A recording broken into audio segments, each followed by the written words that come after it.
So, Mr. Lee, how are you today? Hi, good afternoon. How are you? I'm fine, Doing well. thank you. Can you hear me? Yes. Okay, good. Well, I've been listening to the conversation for the past close to an hour or so, and it's a very good conversation.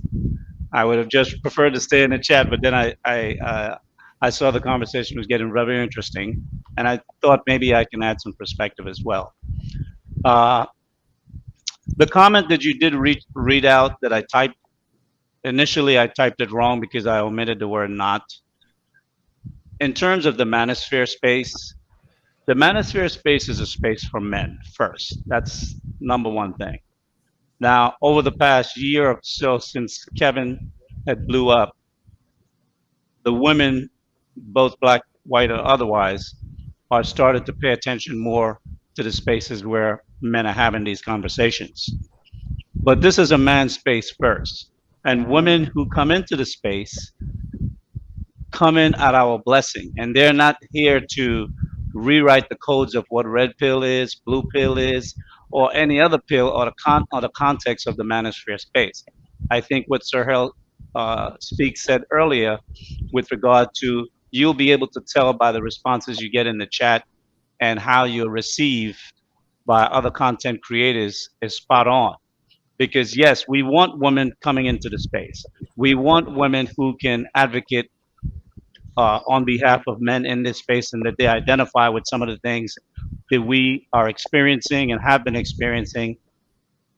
But overall, those conversations have basically been left to the barbershop, on the basketball courts, in the park, and so forth. Men's spaces where men usually congregate together. The thing is that now that women are coming into the space, some men are just still in their blue pill stage, and they're following women, and they're gravitating to the women that speaks quote unquote red pill like talk. But the reality is that women in this space who are associated with the understanding of where men are coming from, and they want to support men, I think one, they should really be speaking to the women that are not in this space to bring them in to the right mindset. And to speak, you're going to have to be strong because you're going to get pushback. The men get pushback, so the women who speak from a man centric point of view will get pushback. And there are also men who support the female's point of view, so you're going to get pushback from both men and women in the space, because as red pill men, we are still also dealing with the men who support the women that simp behavior and would like to stay in the red pill mode, for a lack of my being able to articulate it the right way, I would say. But women are welcome, and I think you are definitely someone who is welcome to the space. And I think the question you're asking with regard to what is red pill, what this man space is all about, those are valid questions, because obviously you seem like the person that want to be able to hit the ground running. But there's a lot to take in, and it will take time for you to get to that point. And some of it will sound confusing. And there are men who have been in this space for a while, who have extensive reputations, and have been speaking on the whole red pill mindset, that sometimes you may have to listen to some of those men, but they deliver the truth real hard, straight, no chaser. And it's difficult for some men to even comprehend and deal with. There's a lot of back and forth that goes through. There's a lot of posturing that happens. But as a man who may not have had a father or male figures in his life to really give him structure on what it's like being a man, when they come into this space, they must be broken first, so they can be rebuild back in the right way. And when I say broken, it means that the things that they have learned in society, the things that they have learned within their families, the things that they may have learned from previous relationships, all of those things have to be kind of ripped out, sifted, and then put back in him with a proper understanding. And that takes time for men. It definitely will take time for women. And with regard to the whole thing about why women come into this space, I think just like back in the day, we had the Girl Scouts and the Boy Scouts. And the people who created that knew that women needed spaces for themselves where they can learn some basic things about life, nature, and so forth, womanhood growing up.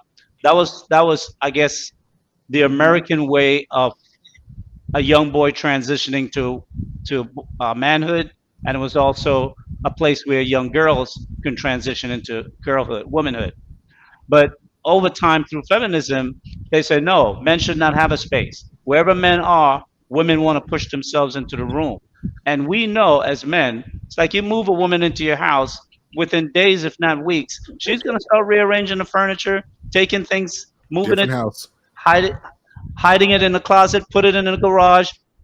Within a month, that's not even going to look like your place anymore. And the thing, what we're saying here, no woman is going to come into the manosphere space and reorganize what this is. And I think that's the main perspective that so many men are trying to bring across to the women that engage with men in this space and that are supportive. Even a supportive woman will at times misstep or step out of line, and they have to be able to take the correction without getting caught up in their feelings, like Sir Hill mentioned earlier. And that's problematic because women filter their communication through their emotions. So that will be a difficulty. So I'll leave it there so I can get caught up on the other things you guys have been speaking while I was switching from my phone to the computer, and it took me a little while to get set up. That's all. Thanks.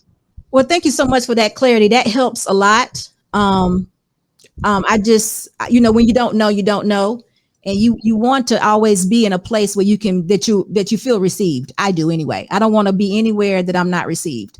And I know not everybody knows me, so I just want to be careful with where I go, and if it's a space that I'm not supposed to be in, I want to know before I get there. I want to know before I get there. But let me do this super chat. Dark Lake, thank you so much. He says, but SB, I still have hope. I still have hope though. It's not over. Thank you so much for your $2 super chat. And thank you again for being here. It's not over. It is not over. So Yeah, it is. Boss, I really appreciate Mr. Lee. Good to meet you. Good to meet you. Good to meet you. Good to meet you. So Likewise. So this is all we're saying. A woman who's willing to listen, come on over. We'll get you a chair. You sit on the porch. We're gonna be in the house talking this talk, but you can sit on the porch. We need our women to hear what's going on so that they know, because some women, the same men who didn't have fathers, these girls didn't have it either. And while men need to have an example, girls need to know what it's like to be with a man as well. So we need women to hear this. We just don't want women coming in here and now the conversation has changed and we got to focus on feelings and we got to make sure you feel good about what we're talking about. And I think that's why we're saying we don't want women to infiltrate the conversation, because it's a different conversation when women are in here. Like if Mr. Lee said, Sir Hell, you need to fix it in these areas, and I'm getting grilled. As a man, it might be tough, but as a man, I know that this is good for me. And whether emotions get high and it gets contentious, at the end of the day, I'm going to respect Mr. Lee because I interpret him telling me the truth as somebody who cares about me. Women hear that, you try to tell the truth, now you getting ready, you trying to insult me. And I think that's the difference. So we need women to be patient and don't try to talk about something before you've listened well to the issue. And I think that's what a lot of them are doing. They hear a talking point and they want to go in on the talking point, and that talking point is connected to other issues. Yes. And so you get a good perspective on what we're talking about. That's why I say open up your ears and keep your lips closed. And then once you hear long enough, you'll know when it's necessary for you to say something or when it's not. When you said that statement earlier when I was watching my phone, open up your ears and keep your mouth closed.